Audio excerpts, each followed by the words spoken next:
Magandang araw sa inyong lahat at welcome sa isa na namang episode ng ating podcast na Walk in Progress. Ito po ay isang pagbibigay ng serbisyo para maiparating sa inyo ang mga kwento, kaganapan at iba pang gawain sa Workers of Christ Community.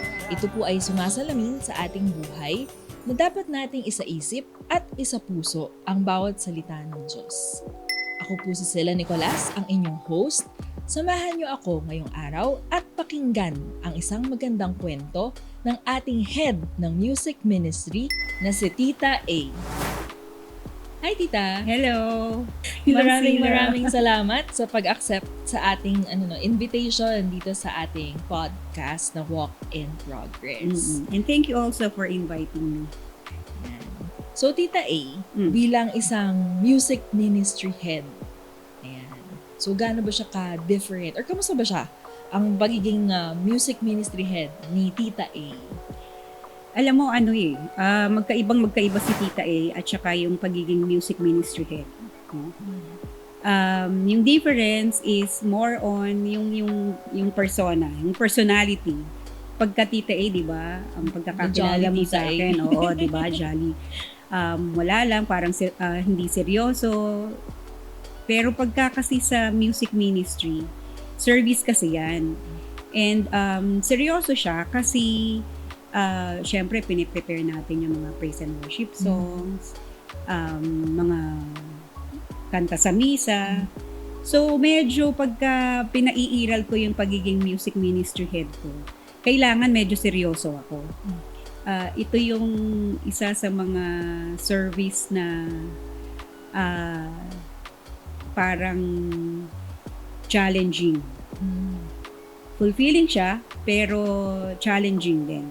Bigyan lang siguro natin ng idea, yung ating mga viewers, kung sino ba si Tita A before pumasok sa isang community life. Looking back, masasabi ko naman na kahit na nung maliit pa ako, kilala ko naman na si Lord. Kilala ko siya kasi minulat ako ng nanay ko kasi madasalin. Tapos, lumaki ako sa tatay na mapagmahal. So, parang kilala ko si Lord dahil ang tatay ko mapagmahal na tatay. So, parang alam ko na ganun si Lord kasi 'di ba bilang siya ang Diyos Ama, 'di ba? So, hindi ako kumbaga parang yung conversion story ko, hindi naman talaga siya from hindi kilala si Lord tapos biglang ganun. So, ako, maliit pa ako, natuto na ako na laging nagdadasal. So, yun yung background ko. So, madasalin, hindi naman, parang masasabi ko na mabait naman. Hindi pasaway na anak. Hindi. In fact, parang masasabi ko naman na na obedient ako na anak na madali akong pasunurin, madali din akong takutin. Naalala ko Tita A, yung sa kwento po ninyo, parang growing up, kasi 'di ba yan, close naman kayo kay Lord. Pero hindi pala kayo aware na iba yung circumstance ninyo versus yung circumstance ng mga kaklase ninyo. So parang kasi nung maliit ako, hindi ko alam na mahirap pala kami. Naakala ko talaga noon, yung wala talagang baon pag nag-aaral. Pero papasok lang talaga. Oo, papasok ka lang. And maswerte ka na nga nakakapasok ka, di ba? Na-realize ko lang yun, nung medyo nagkakaisip-isip na siguro ako na bakit yung mga kaklase ko nakaka-attend sila ng mga field demo, nung araw may field demo pa. Pero ako, hirap na makabili ng costume, di ba? Tapos yung may mga field trips na hindi rin ako nakakasama. So doon ko na-realize, mahirap pala kami. Kasi nung araw, parang ang saya-saya ng buhay namin 8 kami magkakapatid. Tapos yung nanay ko, full-time housewife. Tapos yung tatay ko, salesman, guardia. Maraming alam na trabaho yung tatay ko. Kasi kailangan buhayin niya yung 8 anak niya, di ba? So, pero hindi ko nararamdaman na mahirap kami until such time nga, na yun nga yung na-realize ko, mahirap pala kami kasi wala pala talaga kaming pera. And nag-aaral ako, taga Bulacan ako, pupunta ako ng Santa Mesa. So, wala akong pamasahe, pero kailangan kong pumasok. So, yun yung mga struggle na yun. Tapos yung uuwi ka ng bahay dahil wala ka namang baong pagkain, di ba? Uuwi ka ng bahay, gutom na gutom ka. Tapos pagdating mo ng bahay, pasalamat ka kung may kanin. So, naranasan ko yung nag-uulam ng luha. At least maalat yun, tita. Correct. So, dahil maalat yung luha, tutulong siya sa labi kung gano'n. Sumasarap na rin yung kanin.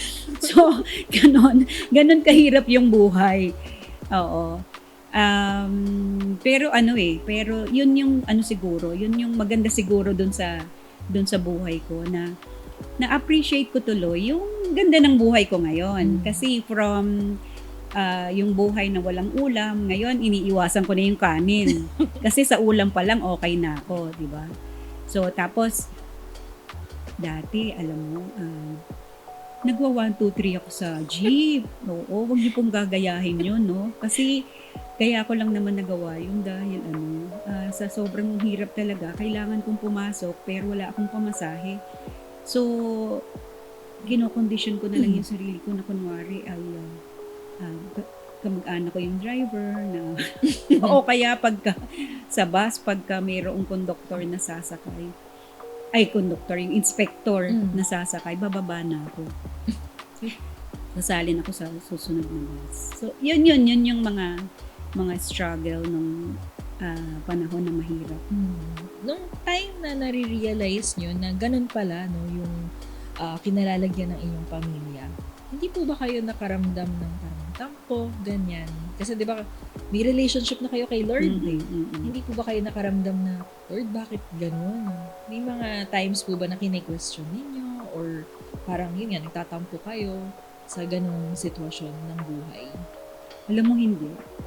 So, alam ko na yung mga kailangan kong daanan o yung paghirapan, kailangan ko lang talagang daanan. Pero, umaasa ako na na magiging maganda yung buhay ko.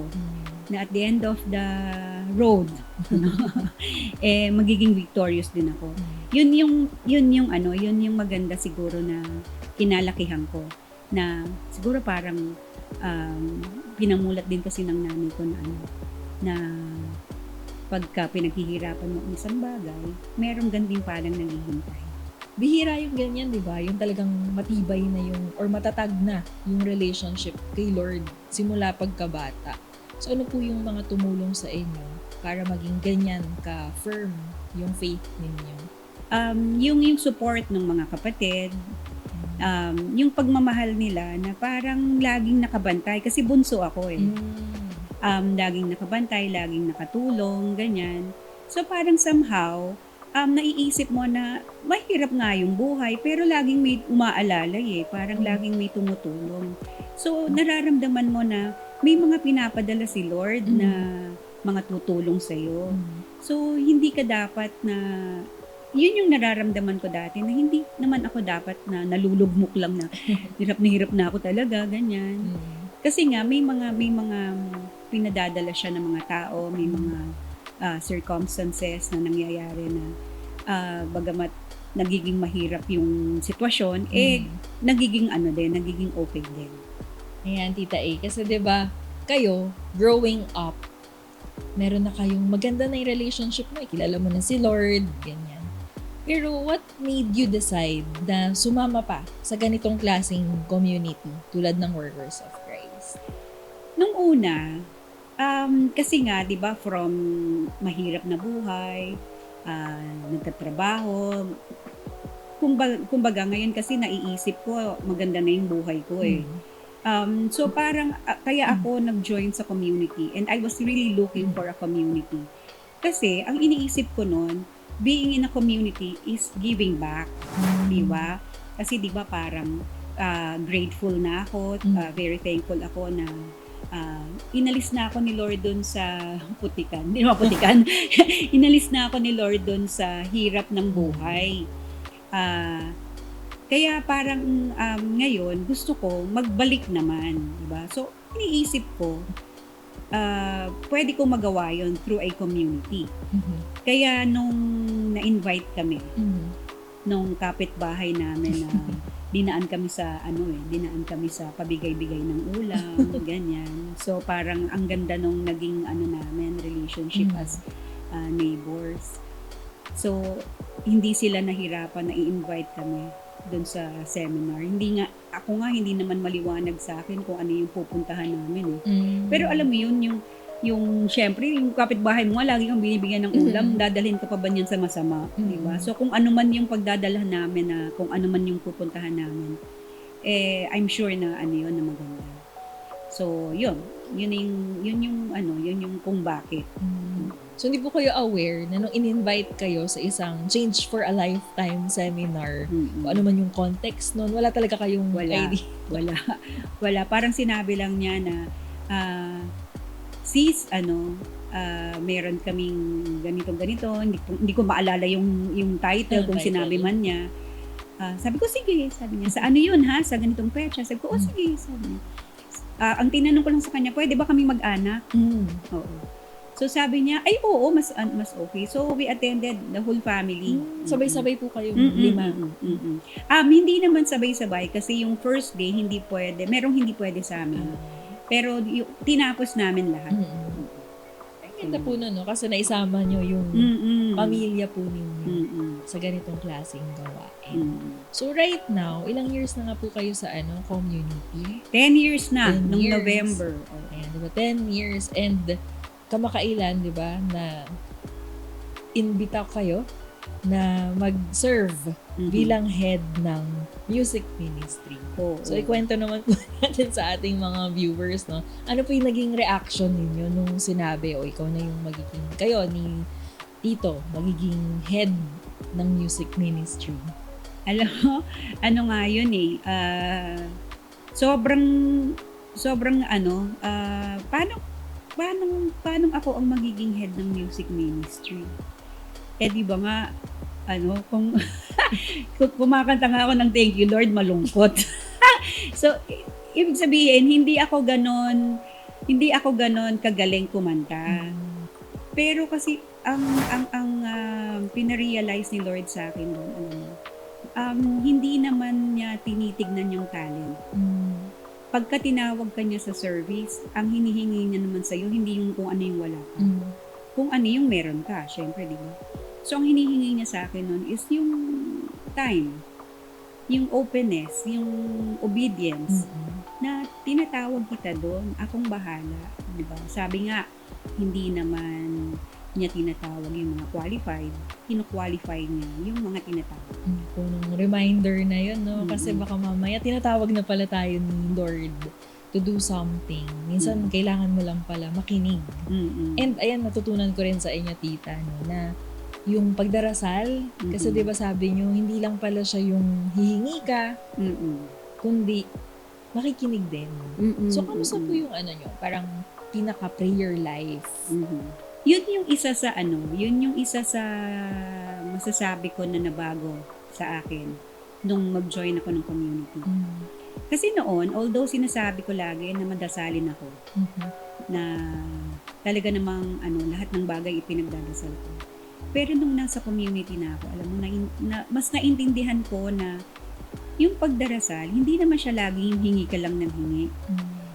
Ngayon, mas naiintindihan ko na kahit nandun lang ako sa Adoration Chapel, na wala akong sinasabi, na nandun lang ako, kasi parang yun lang yung moment na maging silent ako, makinig kung merong message si Lord. And true enough, lagi naman siyang may message It's either dun sa mababasa ko na verse sa Bible, or dun sa mapapakinggan kong sermon ng pare, or mababasa ko, or madadaanan ko sa Facebook. Laging merong mensahe si Lord. Ang importante lang, yung sensitive tayo na marinig kung ano yung mensahe niya. Yan yung isa na ko-consider ko na naging biyaya na natanggap ko when I joined the community. Yung mas malalim na prayer life. Tita, in your prayer life, kasi di ba sabi nyo, right now, maliban sa hihingi kayo, nakikinig kayo ng mga mensahe, meron na bang time na parang may message sa inyo si Lord, feeling mo yun yung message niya, pero takang-taka ka, bakit ito yung message? Parang hindi naman siya naaayon para sa akin. Nagkaroon na po ba kayo ng ganong? Sample na nga itong pagiging head ng music ministry, di ba? Parang hindi ko naman siya hiningi o hiniling. Tapos medyo nagdududa nga ako kung kakayanin ko. So yung pagiging, yun yung naiisip ko ngayon, yung pagiging music ministry head. Pero yun nga, ang pinarealize ni Lord, maging obedient ka lang, di ba? Parang kung naniniwala ka naman talaga na yung buhay mo at yung plano ng Diyos sa'yo ay para sa ikabubuti mo, bakit hindi ka susunod kung saan kanya tatawaging mag-serve, diba? And ang maganda po, tita, no, sa mga shinare ninyo, kasi di ba dati, puro struggle nyo lang yung mga naiisip nyo, struggle as a family, struggle personally. Right now, ano pa po yung mga nabago or nadagdag sa inyong buhay or mga perspective, ganyan, bilang, to serve sa community for so many years, tapos ngayon pa, di ba, may bago kayong assignment. So, mas naging ano po ba kayo, thoughtful of other people? Ano pa po yung mga ibang nadagdag or nagbago? Yung magmamature ka talaga in understanding other people. Kasi iba-iba tayo ng pinanggalingan. Lalo na sa music ministry. Iba-iba kami ng age, di ba? Iba-iba kami ng background. Talagang dumarating yung pagkakataon na hindi kami magkakapareho ng tono. Hindi lang literal, kung hindi talagang figuratively. Na hindi kami magkakatono dahil nagkakagulo-gulo kami. Pero, yun nga, kailangan talaga pinagdadasal. Kaya nga sabi ko, isang biyaya na dinulot nitong pagiging music ministry head ko is yung, lalo ako naging madasalin. Kasi lagi ko pinagdadasal na maging okay yung venue, maging okay yung mga members sa practice, maging okay na tama yung aming kinakanta, mga ganyan. So, tapos nagmamature ka na, syempre, hindi porket ikaw ang pinakamatanda, ako nga ba pinakamatanda, ikaw lagi yung pakikinggan, di ba? Na hindi porket may mas bata sa iyo, hindi na siya mas nakakaalam sa iyo. So, mas nagiging open ka doon sa ganon na sitwasyon na, kumbaga parang pare-pareho kayong nasa service, pare-pareho kayong gusto ng maganda ang maibigay na serbisyo. Kaya, kailangan maging welcome ka na pakinggan sila. Ayan. Kasi di ba, tita, kayo, head na ng music ministry, and I'm sure, di ba, marami tayong ibang gawain pa sa community natin. Tapos, isa rin kayong mother, asawa, kapatid, anak, Beauty queen. and di ba, nagtatrabaho rin po kayo. Tapos medyo malayo pa sa inyong husband right now. Paano nyo na-manage lahat ng mga ginagawa ninyo? Alam mo, kung ako lang mag-isa ang magmamanage ng oras ko, hindi ko siguro talaga maaayos.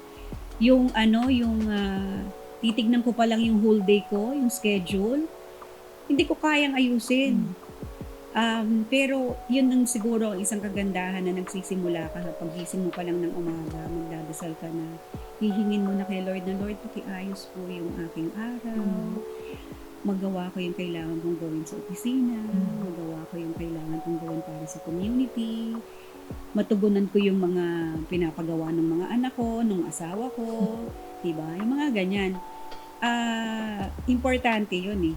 Kasi lagi kong sinasabi sa mga anak ko, pagka halimbawa, minsan meron silang nag-e-excuse ba na hindi magsisimba dahil maraming gagawin sa school. Sinasabi ko sa kanila, alam mo, pag inuna mo si Lord, aayusin niya yan. Kahit marami kang time, kapag ka hindi mo priority si Lord, wala kang matatapos. Pero kapag inuna mo si Lord, yan, maaayos yan. So, yun, talagang dasal at puro dasal. Yan ang ganda kasi, di ba, yung buhay nyo, tita, from simpleng kilala lang si Lord to someone na naging dependent na talaga sa kanya through prayer. Meron po ba kayong verse na talagang Bible verse na nag-inspire sa inyo or patuloy na nag-i-inspire po sa inyo as you continue your journey with Him? The steadfast love of the Lord never ceases. His mercies never come to an end. They are new every morning. Great is your faithfulness. Lamentations 3:22-23. So in the morning, kung kailangan kong ipaalala sa sarili ko na ang ganda-ganda na nag-iintay sa aking araw kasi merong bagong blessing si Lord every morning, di ba? So parang mai-inspire ka, di ba? Kahit inaantok-antok ka pa, tinatamad kang pumasok. Mabubuhayan ka dahil may naghihintay na blessing sa iyo. So yun yung lagi kong pinanghahawakan at yun yung talagang nag-i-inspire sa akin na pangako na yun. Ang ganda nung verse nyo, tita, and yung lesson out of it. So, siguro, before na lang po tayo mag-end sa ating episode, tita, baka meron po kayong mga mensahe sa ating mga viewers na siguro, kilala naman na, di ba, tayo naman, or ako, kilala ko naman na si Lord growing up. Pero, ano pa yung pwede natin maging message para sa mga katulad ko para mas lumalim pa yung relationship with the Lord? Ako siguro ang gusto kong i-relay na message. Although talagang may mga katulad naman natin talaga na ever since hindi naman malayo kay Lord. Pero alam mo ba,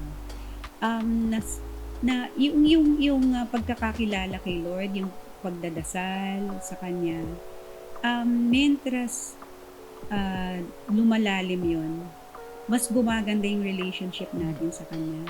Kung dati, pag nagdadasal ako, puro hingi lang. Kasi sobrang dependent ko kay Lord na lahat hinihingi ko. Ultimo, pag hindi ako makasakay ng jeep, magdadasal ako. Pag hindi ko mahanap yung gamit ko, magdadasal ako.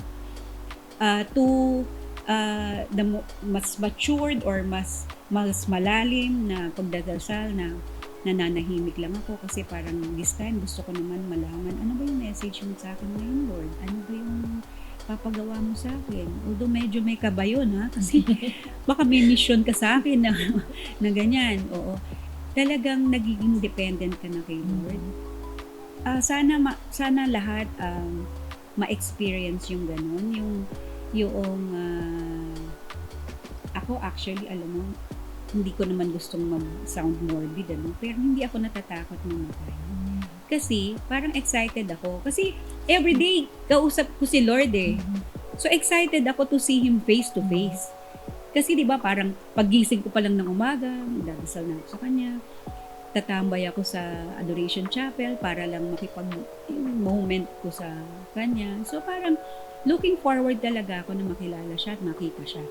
So sana, yun yung gusto kong i-relay na message na huwag tayong matakot magdasal. Kasi yung pagdadasal, sabi nga ni Father the other day dun sa reflection niya, is not an obligation, but rather it's a conversation with the Lord. So, ang ganda-ganda nun, di ba? Na parang lagi mo siyang kasama, lagi mo siyang nakakausap. So, ang sarap na mabuhay na ako nga hindi ko ma-imagine yung life without prayers. Kasi talagang yun yung pinanghuhugutan ko ng lahat ng gagawin ko sa buhay at lahat ng patutunguhan ko sa buhay. So sana lahat ma-experience yung marating yung ganda nung pagdadasal sa Panginoon. Ayan. Ang ganda nung tita, yung sharing nyo about paano pa mas napapagtibay yung relationship with the Lord through prayer. So, maraming salamat, Tita A, sa sharing ninyo and pag-inspire sa amin na mas laliman pa ang aming prayer life with the Lord. Thank you, Tita A. Isa pong magandang halimbawa ang ating napakinggan. Isang patunay na bawat manggagawa ng ating Panginoon ay nagiging makabuluhan ang buhay at patuloy na nagsasabisyo para kay Lord. Para sa mga susunod na activities ng Workers of Christ, pakicheck na lang po ang nakapost sa ating screen. Muli, ako po si Sila Nicolas, ang inyong podcast host dito sa ating programa na Walk in Progress, ang kwento ng buhay ng ating mga kapatid sa Workers of Christ Community. Hanggang sa muli!